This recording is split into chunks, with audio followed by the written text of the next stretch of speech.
Sushant Singh Rajput, Siddharth Shukla, Paul walker, Heath Ledger, ये कुछ ऐसे आर्टिस्ट हैं फ्रॉम हॉलीवुड एंड बॉलीवुड जिन्हें कभी भी अपने जीते जी जो उनकी डिजर्विंग सक्सेस है वो नहीं मिल पाई।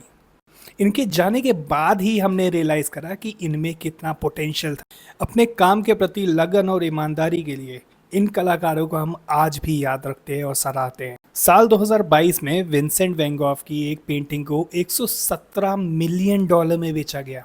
पर कभी भी वैन गॉग ने अपने जीते जी इस सक्सेस को नहीं देखा। उसने अपने जीवन में सिर्फ और सिर्फ एक पेंटिंग बेची। वैन गॉग ने अपने जीवन में 900 से ज़्यादा पेंटिंग बनाई। इन पेंटिंग्स को बनाने के लिए जो कलर का खर्चा होता था वो तक उसके पास नहीं होता था। हफ्ते में 2 दिन वो खाना खाता था और 5 दिन पेंटिंग बनाता था। पूरे जीवन डिप्रेशन, एंजाइटी और गरीबी देखने के बाद उसने सुसाइड किया। फ्रेंड्स काफ्का, उन्होंने बोला कि मेरे सारे काम को जला देना मेरे मरने के बाद, क्योंकि ये पब्लिश करने लायक तक नहीं है। और पूरी फिलॉसफी, पूरी दुनिया बदल दी। Same with Friedrich Nietzsche. आज उनका नाम लिए बिना आप फिलॉसफी की बात ही नहीं करते हो। उन्होंने 20वीं सदी में सब कुछ बदल के रख दिया अपनी फिलॉसफी के ज़रिए। तुमने सुना होगा मुंशी प्रेमचंद के बारे में। उनका जीवन भी ऐसा ही था। जीते जी तो उन्होंने गुमनामी देखी, बट मृत्यु के बाद वो हिंदी का सबसे बड़ा नाम बने।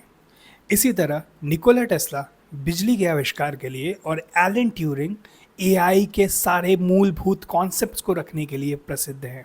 बट अपने जीवन में उन्होंने कभी भी वो सक्सेस नहीं देखी। अपने जीवन में हमेशा उन्होंने स्ट्रगल्स देखे। कभी कभी भाग्य और सफलता जीवन में नहीं बल्कि मृत्यु के बाद हमारा इंतज़ार करती है। मनुष्य अपने जीते जी जिन तालियों की गूंज को तरसता है, उसके परिवार वालों को उनसे राहत मिलती है। पर असली सवाल यह नहीं है कि नाम कब मिलेगा, सफलता कब मिलेगी। एक आर्टिस्ट कभी भी इन चीज़ों की चाहत रखता भी नहीं है। उसको तो अपने काम में, अपने समर्पण में ही मज़ा मिल रहा होता है। कला कोई व्यापार नहीं बल्कि सेल्फ एक्सप्रेशन की भाषा है।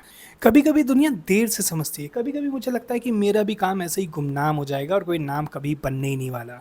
पर एक सच्चा कलाकार फल की इच्छा छोड़कर कर्म के प्रति खुद को समर्पित कर देता है।